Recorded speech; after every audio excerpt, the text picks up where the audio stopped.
Hello student, welcome to my YouTube channel maths वाले गुरुजी। तो आज हम देखने वाले हैं प्रश्नावली 1.3। प्रश्नावली 1.3 में हमें दशमलव प्रसार के बारे में दिया गया है कि यहाँ पर जो भिन्न वाली संख्याएं होती हैं, भिन्न वाली संख्याएं, उनका दशमलव प्रसार जो है वो किस प्रकार का है। तो यहाँ पर सबसे पहले हम दशमलव प्रसार के बारे में बात कर लेते हैं, इसके बाद हम प्रश्न करेंगे।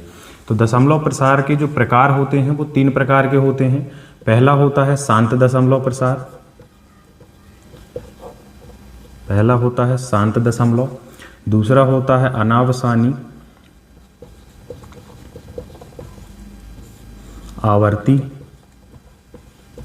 दशमलव प्रसार, और इसके बाद तीसरा जो होता है वो होता है अनावसानी अनावर्ती दशमलव प्रसार। ये 3 तरह का प्रसार जो दशमलव प्रसार है हम यहाँ पर देखने वाले हैं।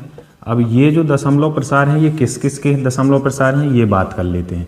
यहाँ पर शांत दशमलव प्रसार और अनावसानी आवर्ती दशमलव प्रसार जो होते हैं वो किसके होते हैं? परिमेय संख्याओं के होते हैं। कौन सी संख्याओं के?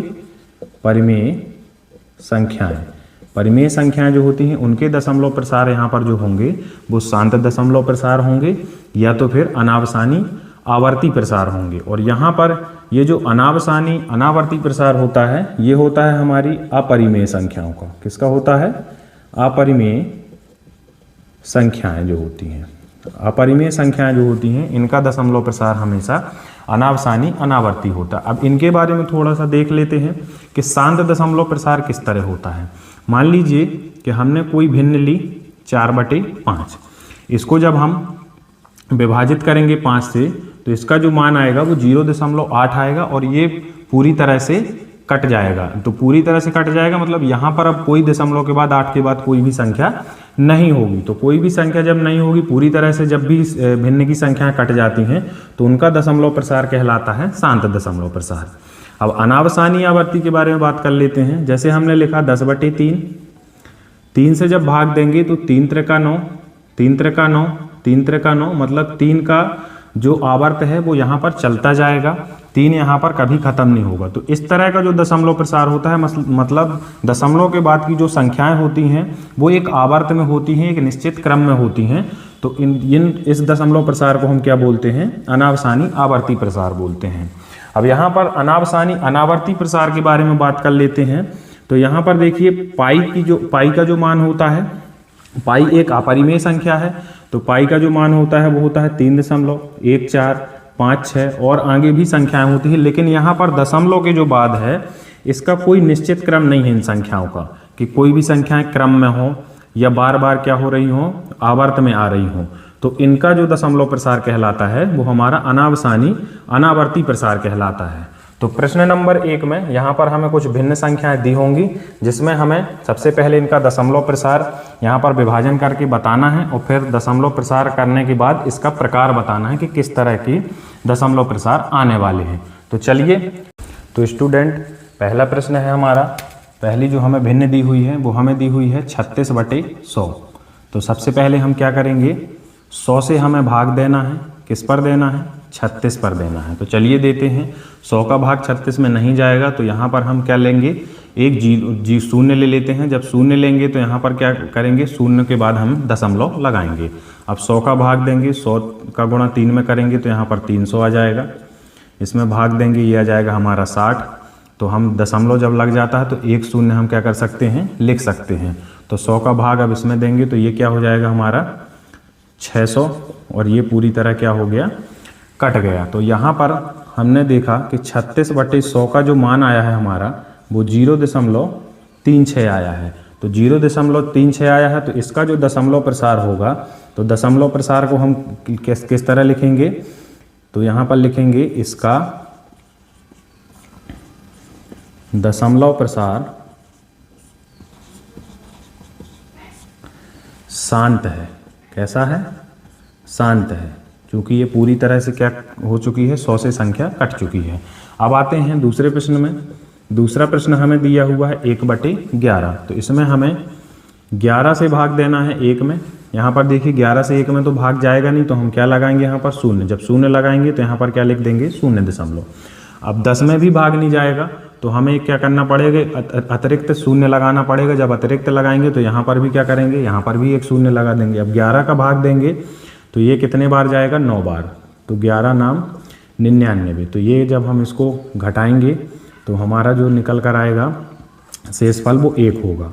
अब यहाँ पर देखिए एक शून्य तो हम लिख सकते हैं, ठीक है, दशमलव लगा हुआ है, लेकिन 11 से फिर से भाग नहीं जा रहा है तो हम क्या करेंगे, एक शून्य जब लगाएंगे तो यहाँ पर भी हमें क्या लगाना पड़ेगा, शून्य लगाना पड़ेगा। तो अब 11 का भाग फिर से देंगे तो 11 का कितने बार भाग जाएगा, 9 बार। और ये क्रम जो है ये चलता रहेगा, ये कभी ख़त्म नहीं होगा। तो इसको हम किस तरह लिख सकते हैं कि 1/11 का जो मान हमारा आया है वो 0.0909, और यहाँ पर हम क्या कर सकते हैं, और जितने बार भी हम भाग देते जाएंगे तो 0909 आवर्त में आता जाएगा। इसको हम इस तरह भी लिख सकते हैं 0.09। यहाँ पर देखो 09 बार बार आवर्त में आ रहा है तो इसके ऊपर हम क्या लगा देते हैं, बार लगा देते हैं।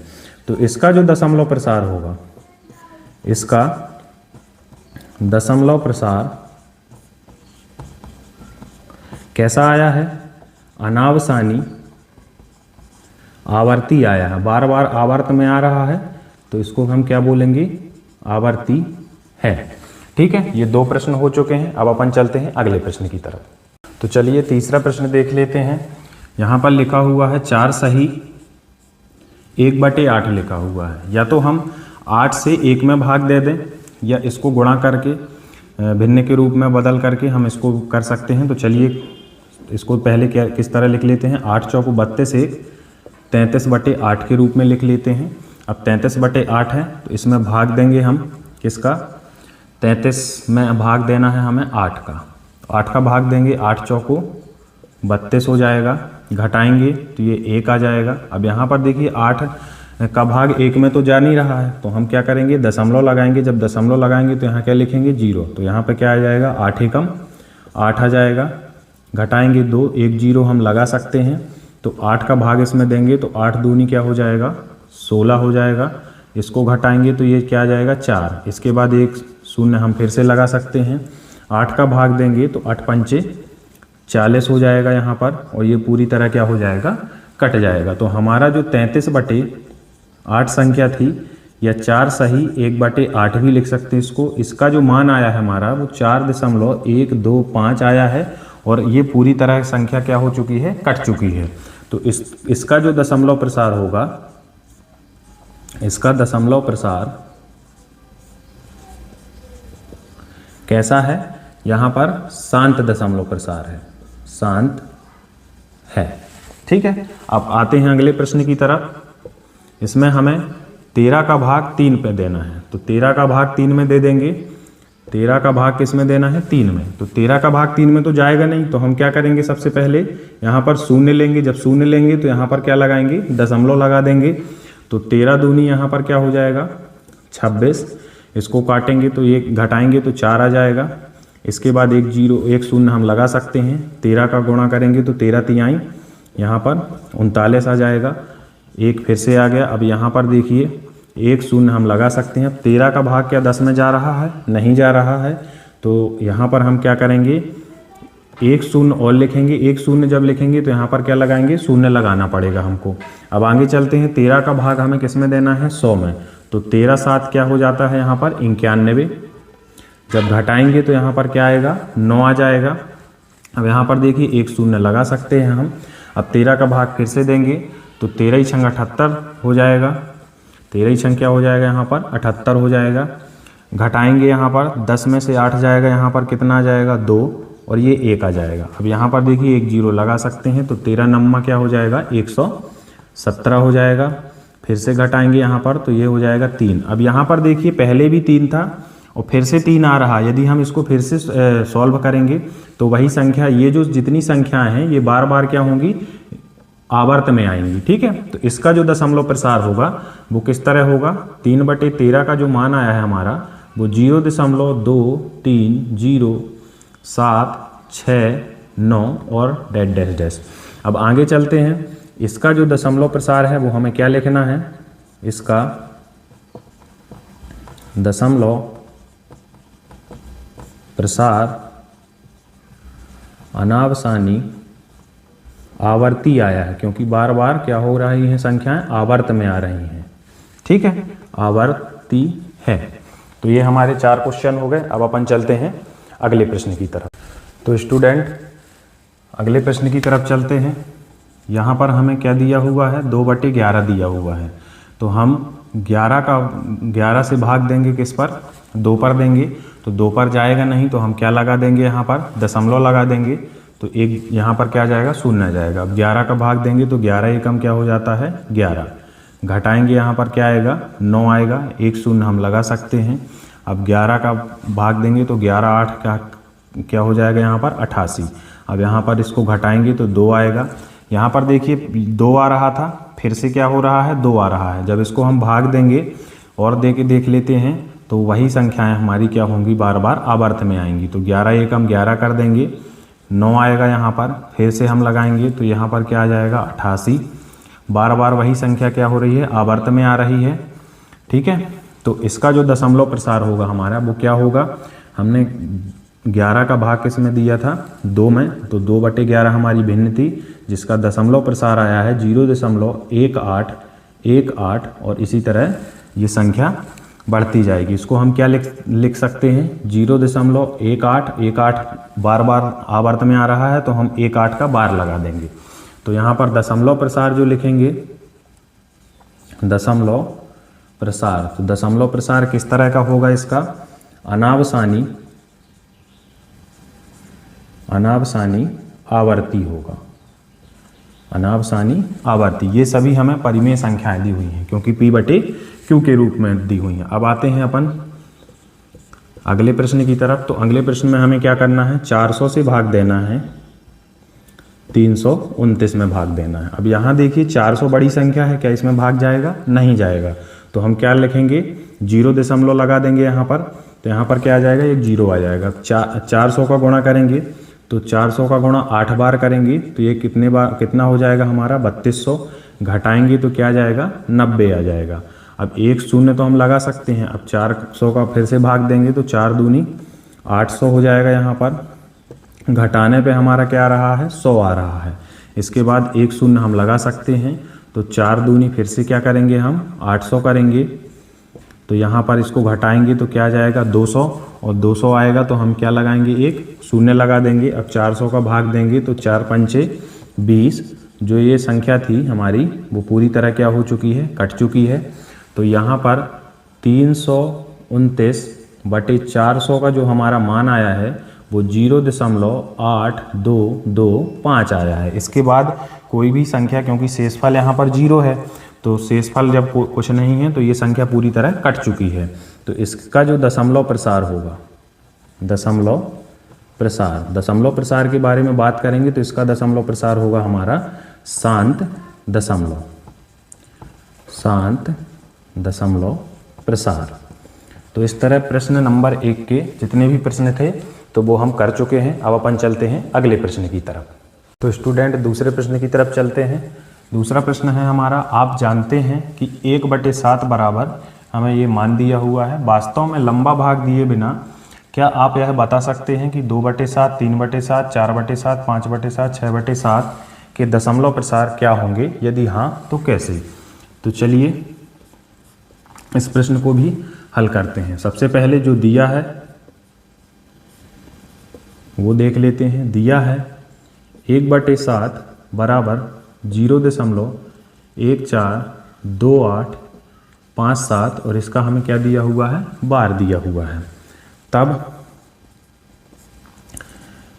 2/7, सबसे पहले 2/7 देख लेते हैं कि 2/7 का मान क्या आएगा। 2/7 को हम क्या लिख सकते हैं, 2 गुणे 1/7 लिख सकते हैं। तो यहाँ पर 2 गुणे और 1/7 का जो मान है वो हमारा ये है, तो इसको हम लिख देते हैं 0.142857 और इसका क्या कर देते हैं, बार। अब हमें कुछ नहीं करना, 2 का गुणा कर देना है।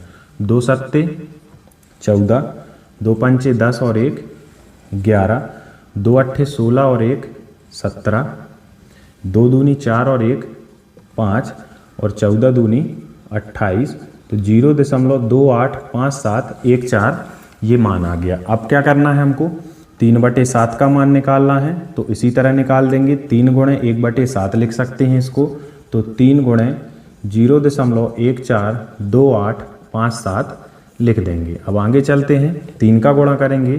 3 7 क्या हो जाएगा 21, 3 5 15 और 2 क्या हो जाएगा 17, 3 8 24, 24 और 1 क्या हो जाएगा 25, 3 दूनी 6 और 2 क्या हो जाएगा 8, 3 चौको 12, 3 एकम 3 और 1 क्या हो जाएगा 4 हो जाएगा। और यहाँ पर हम क्या लिखा कर देंगे 0 लगा देंगे और इसका भी हमें क्या लगा देना है बार लगा देना है। अब आगे चलते हैं, इसी तरह 4/7 का भी मान निकालेंगे तो 4 गुणे 1/7 कर देंगे।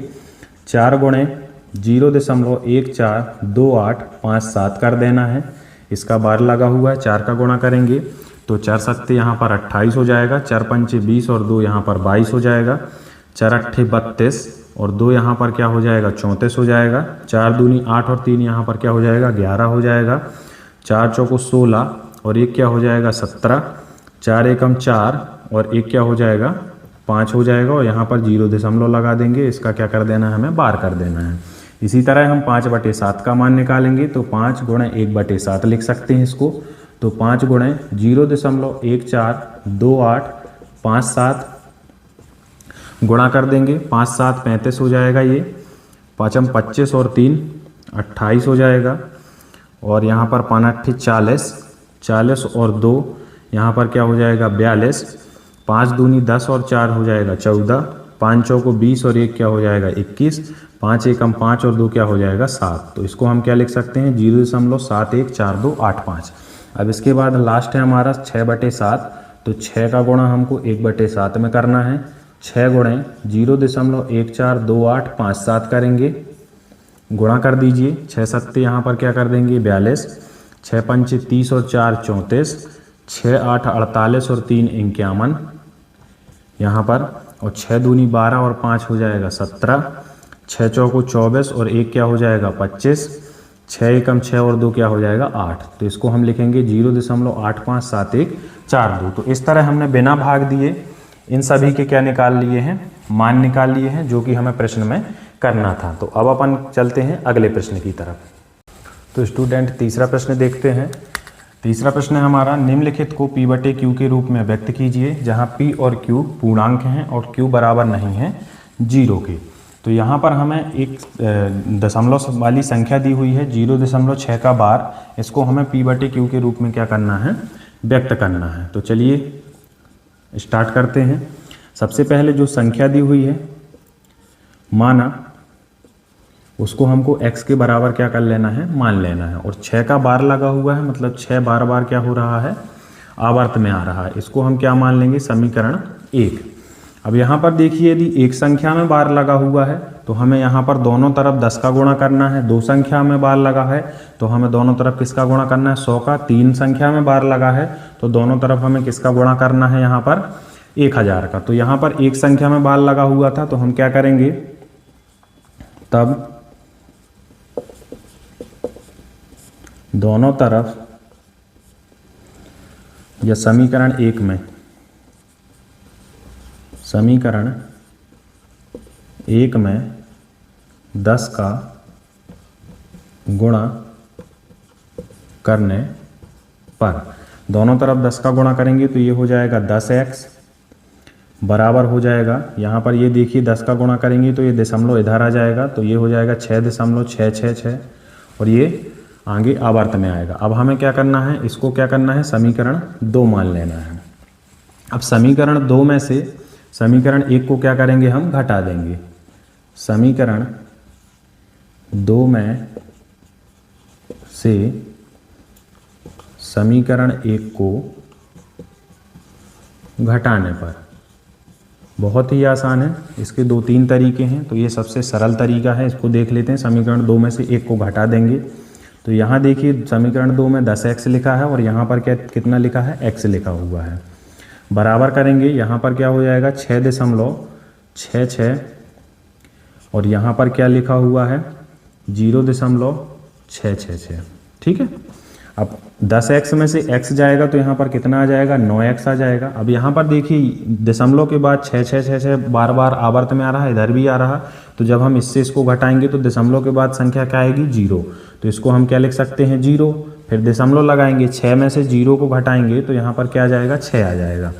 तब x बराबर क्या होगा हमारा, यहाँ पर देखिए 6.0 को हम 6 भी लिख सकते हैं और 6 बटे यहाँ पर क्या हो जाएगा, 9 आ जाएगा। अब इसको जब हम काटेंगे, सरलतम रूप में व्यक्त करेंगे तो यहाँ पर 3 से कट जाएगा, 3 दूनी 6 और 3 त्रिका 9। तो x का जो मान आया हमारा वो कितना आया, 2/3। और x हमारा क्या था, 0.6 का बार, अतः 0.6 का बार बराबर हो जाएगा यहाँ पर 2/3। हमने 0.6 को p/q के रूप में व्यक्त कर दिया है, जो कि हमें करना था। अब अपन चलते हैं अगले प्रश्न की तरफ। तो स्टूडेंट अगला प्रश्न देखते हैं। यहाँ पर 0.4 और 7 का यहाँ पर क्या दिया हुआ है, बार दिया हुआ है।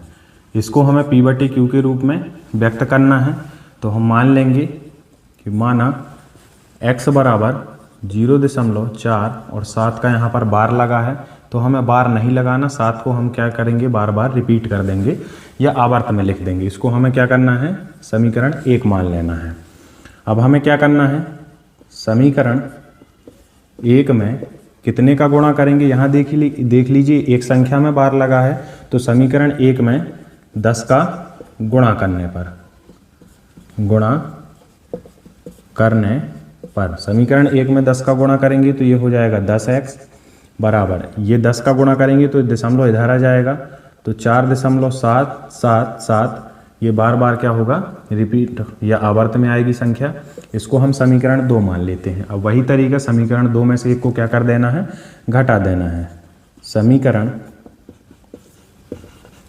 2 में से समीकरण 1 को घटाने पर, समीकरण 2 में से 1 को घटाएंगे तो ये हो जाएगा 10x, इसको घटाएंगे तो ये हो जाएगा x बराबर 4.777, इसमें से हमको घटाना है 0.477। ठीक है, आगे चलते हैं। 10x में से x घटाएंगे तो ये हो जाएगा 9x बराबर, अब यहाँ पर देखिए 7 में से 7 घटाएंगे 0, 7 में से 7 घटाएंगे 0 और 7 में से 4 घटाएंगे तो यहाँ पर क्या आ जाएगा, 3 आ जाएगा। तो यहाँ पर क्या लगा देंगे, दशमलव। अब 4 में से 0 को घटाएंगे तो क्या आ जाएगा, 4 आ जाएगा। अब यहाँ पर देखिए 4.3 आया है और 4.3 को हम क्या लिख सकते हैं, यहाँ पर 9x बराबर 4.3 को दशमलव जब इसका हटाएंगे तो 43/10 लिख सकते हैं। तो x का जो मान होगा हमारा वो 43/10, ये यहाँ इसके साथ गुणा में था, ये नीचे इसके साथ क्या आ जाएगा, इसके साथ गुणा में आ जाएगा। तो x का जो मान आ गया हमारा वो 43 क्या आ जाएगा, 90। तो हमें क्या लिखना है, अतः हमने किसका मान निकाला है, किसको p/q के रूप में व्यक्त किया है, 0.447, इसका बार, इसको हमने किस तरह बदला है, 43/90 के रूप में बदल दिया है। अब अपन चलते हैं अगले प्रश्न की तरफ। तो स्टूडेंट लास्ट क्वेश्चन है इसका, प्रश्न नंबर 3 का ये है। इसको भी हमें क्या करना है, p/q के रूप में व्यक्त करना है। तो यहाँ पर दिया है 0.001 और यहाँ पर 3 संख्याओं में बार लगा हुआ है। तो हम क्या करेंगे, माना x बराबर 0.001 और 001 लिख सकते हैं इसको। ठीक है, इसको हम क्या मान लेंगे, समीकरण नंबर 1। अब यहाँ पर देखिए 3 संख्याओं में बार लगा हुआ था, तो हम कितने का गुणा करेंगे, 1000 का गुणा करेंगे। तब समीकरण 1 में 1000 का गुणा करने पर, 1000 का जब गुणा करेंगे तो ये हो जाएगा 1000x बराबर, इसमें गुणा करेंगे तो ये क्या होगा, जो दशमलव होगा वो कहाँ आ जाएगा, इधर। तो इसको हम क्या लिख सकते हैं, 1.001 और ये यहाँ पर क्या हो जाएगा, 001 बार बार रिपीट होगा। इसको हम क्या मान लेंगे, समीकरण नंबर 2 मान लेंगे। अब यहाँ पर हमें वही सरल तरीका, हमारा समीकरण 2 में से 1 को घटाने पर, समीकरण 2 में से 1 को घटाने पर, तो समीकरण 2 से 1 को घटाएंगे तो ये हो जाएगा हमारा 1000x इसको घटाएंगे x को, और यहाँ पर 1.001 इसमें से हमको किसको घटाना है, 0.001001।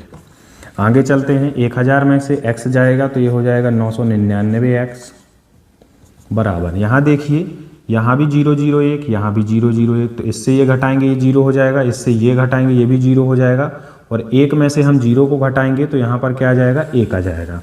तो x का जो मान आया हमारा वो कितना आया, 1/, ये जो 999 इधर गुणा में है, यहाँ आके किस में हो जाएगा, भाग में। तो x का मान हमारा क्या आया, 999। तो हम इसको क्या लिख सकते हैं, अतः 0.001 का बार, इसको हमने p/q के रूप में जब व्यक्त किया तो इसका मान आया हमारा 1/999। तो यहाँ पर हम 3 प्रश्न कर चुके हैं, प्रश्नावली 1.3 के। अब आगे के जो भी प्रश्न होंगे वो हम अगली वीडियो में करेंगे। तो अभी तक के लिए इतना ही, धन्यवाद।